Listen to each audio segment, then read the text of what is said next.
Hola, soy Ima Carpena y soy creativa multidisciplinar. Me considero una persona sensible en muchos aspectos y que le gusta estar rodeada de cosas bonitas y creativas. Estudié cuando era jovencita, como a todos nos pasa o a la mayoría, una cosa de la que no nos sentimos muy orgullosos o que pensamos que no sirvió de nada, y luego estudié diseño de producto.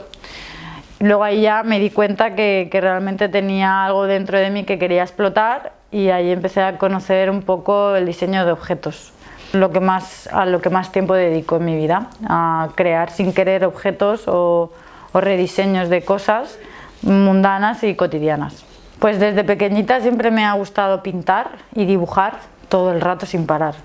Y creo que me viene por una prima hermana que se llama Laura, y ella es artista de cómic y es más mayor que yo. Me acuerdo que en muchas comidas y meriendas de familia ella se encerraba en los cuartos y yo me quedaba con ella flasheada de cómo dibujaba. Luego después, cuando entré en la EASD en Valencia, cuando estudié diseño de producto, también conocí a muchos compañeros y amigas, y ahí un poco ya me di cuenta que lo que quería en mi vida era ser diseñadora. No sabía de qué, pero ser diseñadora. Y de ahí pasé a hacer las prácticas en el mejor taller de cerámica que hay, con un maestro artesano, con Juan Carlos, en Domanises, y fue un poco el que me abrió las puertas y su conocimiento a todo. Que hago ilustración, tanto digital como manual, aplico también todo al mundo cerámico. Bueno, en este caso es sobre todo porcelana, y a diferentes tipos de impresión en el soporte cerámico, en ese material, y diferentes esmaltes y estudios. Pero bueno, al final, dentro del proceso de mi trabajo incluyo todo, o sea, desde el primer boceto en una servilleta o lo que me pille, a pasarlo a limpio en un boceto digital y luego ya en 3D, y justo también estoy rodeada de gente pues muy buena en su campo, con una gente que me facilita también todos los procesos de trabajo y me hace sentir pues que funciona todo y que todas las partes de este proceso creativo son muy importantes. Mis encargos son totalmente diferentes unos de otros, y mis clientes también. No solo hago ilustración y diseño gráfico, sino que también cerámica, así que cada proyecto tiene su briefing, entonces yo me ajusto al cliente y el cliente también se ajusta un poco a mí. Cuando empiezo un proyecto, lo primero que hago es la fase de investigación, súper importante, también ver un poco lo que hay en el mercado, intentar un poco tener tu marca de agua, porque al final, aunque todas las cosas, por lo menos desde mi punto de vista, es un reconocimiento, que tú veas un objeto, una ilustración, un envase, lo que sea, y que reconozcas al artista, yo creo que es lo más importante. Entonces, dentro de mi proceso de trabajo, dentro de la fase de investigación, pues le empleo más tiempo que mucha gente, pero porque también es algo muy personal. Después de hacer la fase de investigación, planteo unos bocetos, el cliente los ve. Ahí hacemos como un mood board entre los dos de lo que le parece también, de su opinión y la mía, y ya empiezo a trabajar. Cuando me encargan una pieza de cerámica, lo primero que hago es pedirle un briefing, ¿no? Un briefing muy detallado de para qué es ese objeto, dónde va a estar, cuál va a ser su vida, si va a tener que tener unas condiciones, por ejemplo, soportes de cocina o no, soportes de flores o un objeto personal. Entonces, viendo todo eso un poco, ya planteo unos bocetos sucios.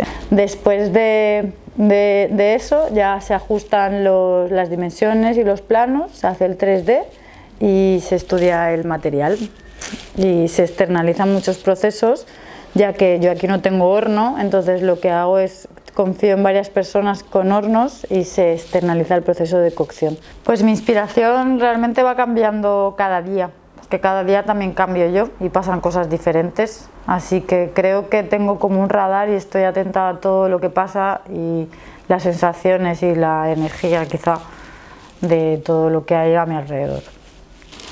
Yo creo que fue un punto de inflexión cuando empecé a trabajar para Vans, me dieron un par de consejos sobre el tema de color, porque antes de todo eso dibujaba todo en tinta china y en blanco y negro, y fue un poco ahí donde me di cuenta que un buen estudio de color lo puede cambiar todo. Yo creo que me hizo madurar, ¿no? Por algo que no me había dado cuenta, que es muy importante también en el diseño, pero a nivel de ilustración nunca la había aplicado. Que siempre tienes que estar un poco alerta o te tienes que mantener informada, y eso es utilizar las redes sociales, internet, estar muy pegada, ¿no? a esa dimensión digital. Creo que cada vez me cuesta más. Entonces, sin querer, a veces el problema es que no me meto en las redes durante 2 semanas y han pasado un montón de cosas, ya han creado un montón de cosas y no me da tiempo. Es como que te quieres comer 5 menús completos y al final eso te indigesta, entonces es poquito a poco. Es muy difícil llevar todo a la vez. A mí me encantaría solo poder dedicarme a producir objetos o diseños y que otra persona me llevase las redes algún día. Pues como la mayoría de muchos creativos y diseñadores, soy autónoma, muy a mi pesar. Esto en otros países ayuda y esa es la realidad.